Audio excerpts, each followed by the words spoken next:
ಇತಿಹಾಸದ ಮತ್ತೊಂದು ವಿಡಿಯೋಗೆ ತಮಗೆಲ್ಲ ಆತ್ಮೀಯ ಸ್ವಾಗತ. ವೀಕ್ಷಕರೇ, ತಿನ್ನುವ ಆಹಾರದಲ್ಲಿ ಉಪ್ಪು ಇರಬೇಕು ನಿಜ. ಹಾಗೆಂದು ಹೆಚ್ಚು ಉಪ್ಪು ತಿನ್ನಲು ಕೂಡ ಹೋಗಬೇಡಿ.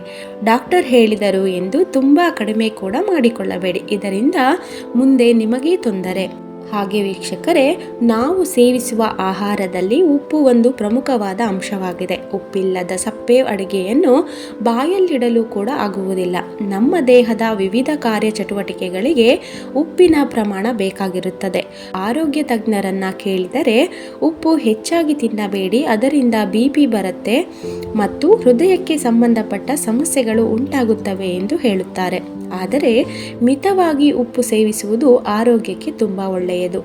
ಉಪ್ಪು ತಿನ್ನಬಾರದು ಎಂದು ಹೇಳಿದ್ದಾರೆ ಎನ್ನುವ ಕಾರಣಕ್ಕೆ ತಯಾರು ಮಾಡುವ ಅಡುಗೆಯಲ್ಲಿ ಸಂಪೂರ್ಣವಾಗಿ ಉಪ್ಪು ಹಾಕದೆ ತಿನ್ನಲು ಹೋದರೆ ಅದರಿಂದಲೂ ಸಹ ಆರೋಗ್ಯಕ್ಕೆ ತೊಂದರೆ ಆಗುತ್ತೆ. ಏಕೆಂದರೆ ಉಪ್ಪಿನಲ್ಲಿ ಸೋಡಿಯಂ ಇರುತ್ತದೆ. ಇದು ನಮ್ಮ ದೇಹದ ಆರೋಗ್ಯಕ್ಕೆ ಅತ್ಯಗತ್ಯ. ಆದ್ದರಿಂದ ಈ ಮೊದಲೇ ತಿಳಿದುಕೊಂಡಿರುವುದು ಕೂಡ ಒಳ್ಳೆಯದು. ವೀಕ್ಷಕರೇ, ನಮ್ಮ ದೇಹದ ವಿವಿಧ ಕಾರ್ಯಚಟುವಟಿಕೆಗಳಿಗೆ ಅನುಕೂಲಕರವಾಗಿ ಸೋಡಿಯಂ ಅವಶ್ಯಕತೆ ಇರುತ್ತದೆ. ಅಂದರೆ ನರಮಂಡಲಗಳ ಕಾರ್ಯಚಟುವಟಿಕೆ, ಮಾಂಸಖಂಡಗಳ ಚಲನೆ, ದೇಹದಲ್ಲಿ ದ್ರವ ನಿರ್ವಹಣೆ, ಹೀಗೆ ಹಲವಾರು ಕಾರ್ಯಚಟುವಟಿಕೆಗಳಲ್ಲಿ ಇದು ನೆರವಾಗುತ್ತದೆ.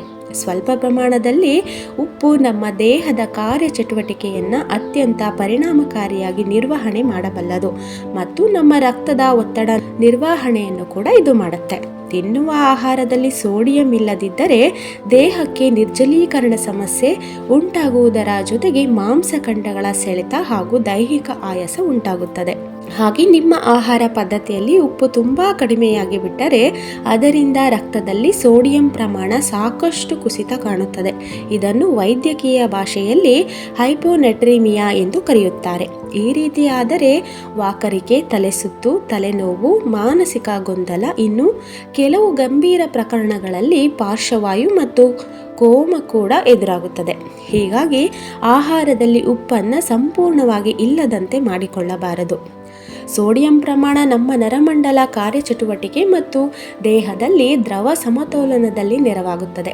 ಯಾವಾಗ ಸೋಡಿಯಂ ಪ್ರಮಾಣ ಕಡಿಮೆಯಾಗುತ್ತದೆಯೋ ಆವಾಗ ಸುಸ್ತು, ದೈಹಿಕ ದುರ್ಬಲತೆ ಕಂಡುಬರುತ್ತೆ. ಮಾನಸಿಕ ಗೊಂದಲ ಕೂಡ ಉಂಟಾಗುತ್ತೆ. ಯಾವುದೇ ವಿಚಾರದ ಮೇಲೆ ಸರಿಯಾಗಿ ಗಮನವಹಿಸಲು ಆಗೋದಿಲ್ಲ. ಮಾನಸಿಕ ಕಿರಿಕಿರಿ, ಇನ್ನಿತರ ತೊಂದರೆ ಎದುರಾಗುವ ಸಾಧ್ಯತೆ ಇರುತ್ತದೆ. ಇದರಿಂದ ಜೀವನದ ಗುಣಮಟ್ಟ ಕುಸಿಯುತ್ತದೆ. ಸೋಡಿಯಂ ಪ್ರಮಾಣ ನಮ್ಮ ದೇಹದ ಮಾಂಸಖಂಡಗಳ ಚಲನೆಯಲ್ಲಿ ಸಾಕಷ್ಟು ಕೆಲಸ ಮಾಡುತ್ತದೆ. ಯಾವಾಗ ಆಹಾರದಲ್ಲಿ ಉಪ್ಪಿನ ಪ್ರಮಾಣ ತುಂಬ ಕಡಿಮೆಯಾಗುತ್ತದೆ ಅಥವಾ ಸಂಪೂರ್ಣವಾಗಿ ಲಭ್ಯವಿರುವುದಿಲ್ಲ, ಆಗ ಅದು ನಮ್ಮ ಮಾಂಸಖಂಡಗಳ ಕಾರ್ಯಚಟುವಟಿಕೆ ಅಥವಾ ಚಲನೆಯ ಮೇಲೆ ನಕಾರಾತ್ಮಕ ಪ್ರಭಾವವನ್ನು ಬೀರುತ್ತೆ. ಇದರಿಂದ ಮಾಂಸಖಂಡಗಳಲ್ಲಿ ದುರ್ಬಲತೆ, ಸೆಳೆತ ಮತ್ತು ಹಿಡಿದುಕೊಳ್ಳುವ ಸಾಧ್ಯತೆಗಳು ಇರುತ್ತವೆ. ಆಟೋಟಗಳಲ್ಲಿ ಪಾಲ್ಗೊಳ್ಳುವವರಿಗೆ ಸೋಡಿಯಂ ಪ್ರಮಾಣ ಬಹಳ ಅಗತ್ಯವಿರುತ್ತದೆ. ಏಕೆಂದರೆ ಅವರು ಸದಾ ದೈಹಿಕ ಚಟುವಟಿಕೆಯಲ್ಲಿ ತೊಡಗಿರುತ್ತಾರೆ. ಹೀಗಾಗಿ ಮಾಂಸಖಂಡಗಳ ಸೆಳೆತ ಮತ್ತು ಆಯಾಸ ಆರೋಗ್ಯದ ಅಸ್ವಸ್ಥತೆಗಳನ್ನು ಉಂಟು ಮಾಡುತ್ತದೆ. ಮೂಳೆಗಳಿಗೆ ಬಹಳ ಮುಖ್ಯವಾದ ಕ್ಯಾಲ್ಸಿಯಂ ಹೀರಿಕೊಳ್ಳುವಿಕೆಯಲ್ಲಿ ಸೋಡಿಯಂ ಪ್ರಮುಖವಾಗಿ ಕೆಲಸ ಮಾಡುತ್ತದೆ.